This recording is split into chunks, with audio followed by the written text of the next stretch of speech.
Hi there, Sacha Liddiard here, and in this video we're going to talk all about what products to list on eBay.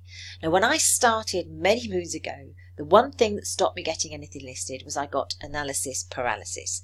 I just needed to find the most perfect item that ticked all the boxes. I was following the training to the letter, but the over-analysis that I was doing was really stopping my business from going forward. And so many people that I know, and people that come into my group, have exactly the same problem. It's their biggest stumbling block. Some actually give up. Some never get it started because they feel they just can't find the right product. But once you get started, believe you me, once you get on a roll, once you start selling products, this is never going to be an issue for you. But we just need to get it out there. Get everything on paper, and as soon as you start seeing a big list grow, you're going to start gaining confidence. And you've just got to start listing. You've still got to not overanalyze it. And I'm really hoping that the tips I'm going to go through with you now are going to help you. So the first place I look is the online suppliers that I'm going to use. What are they promoting at the moment? What are they selling? What's on their homepage? Because whatever they're selling, that's what people are wanting to buy. And they know their stuff. They've got big marketing departments doing all the research, and they know exactly what people want to buy. They've got access to all the data from previous seasons, and they know what the right products are to be selling and putting on that online shelf. So go and have a look at what the suppliers are selling and go from there. And once you've picked a product, you'll be able to find similar items in the same category. And when you're looking to begin with, just look for low ticket items. Items, around about £50, $50 or less. Just filter your search results to that, because you don't want to start out with large items, large profit items, which are not going to necessarily sell. So you need to keep it to small items and start from there and get a bit of momentum onto your account. Now, seasonal items, it's beautiful as I look out of my office window today. It's August and it's stunning. So should I be selling products that are in the current season, or should I be looking ahead to what's coming up?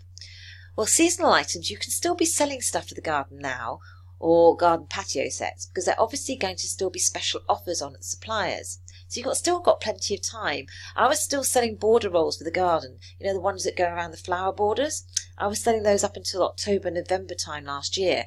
So don't get too carried away or worried about particular seasons ending, but do think ahead of time. So at the moment we've got coming up back to school, Halloween and Christmas. Now, I was selling Christmas trees last year in October. I was selling storage bags that people use to store their Christmas trees. I was selling those in October. So once you start selling early on, you're going to have the traffic on your listing. You're going to get the views, you're going to get the watchers, and your listing will start to rank higher over the actual Christmas period and beyond. You'll still be selling them in January and February time. So seasonal items are really important. Have a look at what the suppliers have got as far as seasonal items, and that'll give you the triggers and the info to go and start looking now and think ahead.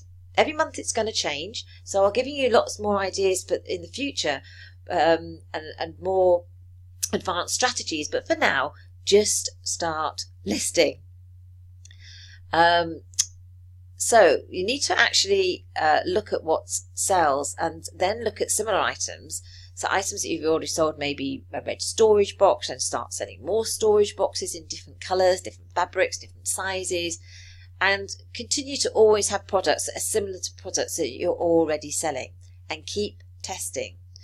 You'll also want to look at daily items. You want items that people are buying on a daily basis and regular items that people are not running out of.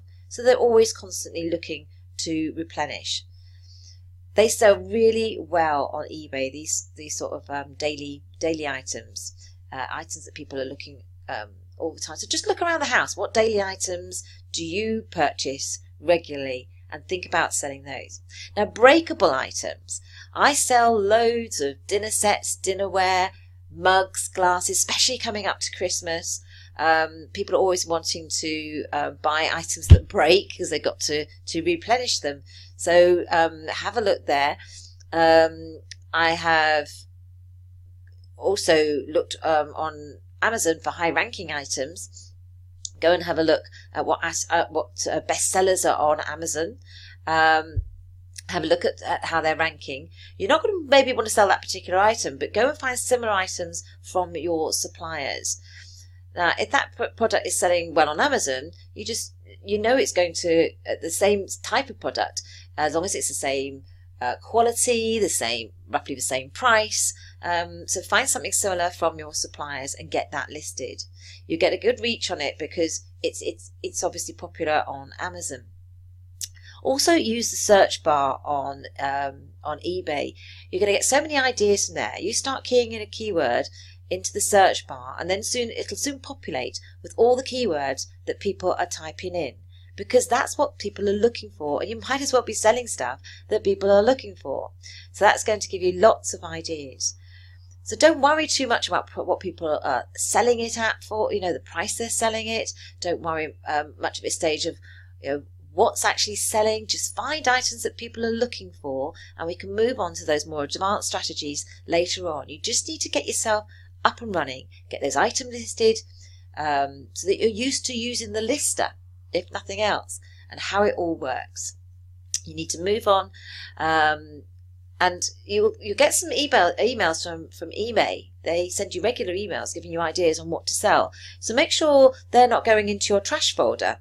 And the other thing you want to do is to subscribe to your suppliers' emails, because they will be sending you emails on a daily basis, giving you promotions and offers, but also constant ideas on what you should be selling.